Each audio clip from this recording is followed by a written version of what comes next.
Atong paibaw na nato itong mga kaigsunan na wala pa na kayo masayo din. Usa ning LPTRP. This is a national mandate. Mandate kani sa Department of DOTR and LTFRB, no? Gimanduan ang mga LGUs nga to implement kaning LPTRP, Local Public Transport Route Plan. So, muna nga, last regular session, ako ning gi-raise nga kung mahimo, ato na ni siyang ma-implement kay ang unsay kay may nung danon nga ma-implement ni kay this is part of the modernization plan sa atong gobyerno. Muna karon nga natay mga bagong mga sakyanan, PUBs, kana mga bus bitaw, muna na silang modernization. Katong mga traditional, katong mga PUJs, na pa may nagpabilin muna gitagaan na sila og lugway nga kinahanglan mo adapt gid sila sa modernization program sa atong gobyerno. Munang ang gikinahanglan kaning LPTRP nga kinahanglan ang LGU do na sila route plan ni sa ilang sa atong dakbayan, no. Kinahanglan mo kani basihan nga implement kay ang wala kini na maglisod ang mga kaning modern bus, malisod sila og kining kining bayad o kay na may subsidy ni sa national government para makakuha sila unit, no. Na usa na ikabasihan kung asa sila mo biyahe. Now kaning LPTRP, this is based on passengers data plan, ha. Lugar kanang imong ruta dia giton na nga kana dia nagi pasahero dia na mga ano muna ang uban mga sumasakay di commuters o kanisang mga bagong nga bus, anong ipaagi man ko diya nga, wala may tao. Gito na siya nga naade mo, diya ka mo agi. Nga naman, bayin-bayinon ang atong mga sakyanan, kaya mga sakyanan, gusto mo agi din sa Divisoria tanan, mo agi sa merkado, ugon, gusto diya mo agi, kaya karing route plan, plano na tanan, ang mga linya, asa mo agi. Patayin-tahan, kaswagan mo ba? Nanay lagyanan, nga, dili na pareha sa una nga, tanan mo agi sa Carmen mo nang gubot kayo kay tanan to dito patag bulwa tanan na magtapok sa Barangay Carmen, di ba? Karon gibayin-bayin na. So nanay route plan. Sa Hinterlands pod, ang gusto po sa Hinterland nga pod mo agi sa Carmen sa Divisoria ko mo nang makatapok ang so karon gibayin-bayin na. Gikan dito sa Hinterland, ban din mo agi na sa dito sa Indahag, ang uban dito. So nanay ruta. So muna nga nagka-problema kay nabaguhan ang mga bus operator o ang pasahero. Anong, di naman ko agi, double ride naman ko.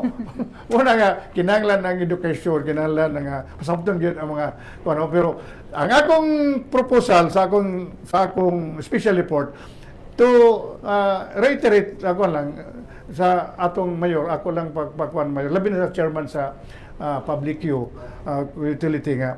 Kung i-implement kani nga atong LPTRP, kinahanglan ready ang syudad sa sa iyang plano. One, kinahanglan doon designate fixed nga loading and unloading area. Ang nahitabo karon, may suon mga pumasakay, kita gabuot asa ta mo sakay. Kita siya magbuot asa ta mo hunong, di ba?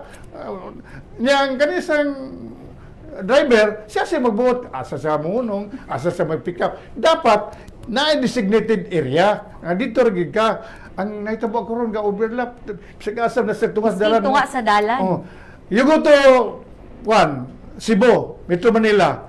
Dili ka pwede nga mo sakay ka munong ka asa, no. You have to drop dito sa unloading, designated loading and unloading. Muna akong pasabot nga doon na i-designate nga fix nga loading and unloading area o doon na sa terminal. Kay terminal ang kanang mga PUBs, no.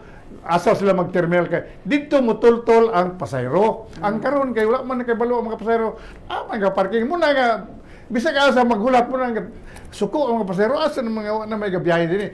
Nga naman mula pagigayo muna nga akong ang kuan ako dito, my prayer is to the members of the City Council, especially the chairman sa Public Utility Committee sa traffic, nga kung may mo, before the implementation of LPTRP, kinahanglan ma-designate na nga mga area para for a safer and organized road. Kay muna pag-decongest yun sa atong problema na to sa traffic karon. So I think the city mayor, naabutan ni sa city mayor, o doon na may committee nga gi-designate ni mayor, gi-organize nga tun-an gid kini maayo ang LPTRP before the implementation para for a safer and organized and develop nga kuan na to atong Route plan. Yeah. So mao ni importante mao ni purpose sa LPTRP, Local Public Transport Plan. Doon ay penalty. Hasta ang pasayro nga musakay sa munong naga po'y penalty duhan eh. So I think i-integrate morning revision sa atong existing ordinance. Na may loading and unloading ordinance, parking, no parking. Pero nausab na karon gigiusab ng mga ruta, nausab na. So muna nga kining akong special report i-integrate ni sa committee katong nagtuon sa kuan ni mayor, designate ni mayor katong TWG nga ang chairman na ni ang traffic atong RTA manager, engineer o claret. Ila ning i-integrate og kining akong gi-propose is viable ba ni siya para sa mukan ba ni sa para sa atong for implementation. So that is why prayer nga before implementation i-hanay na i-plaster na daan kung para makita nato og is it effective or dili. So that's the time the revision will come in. Yes.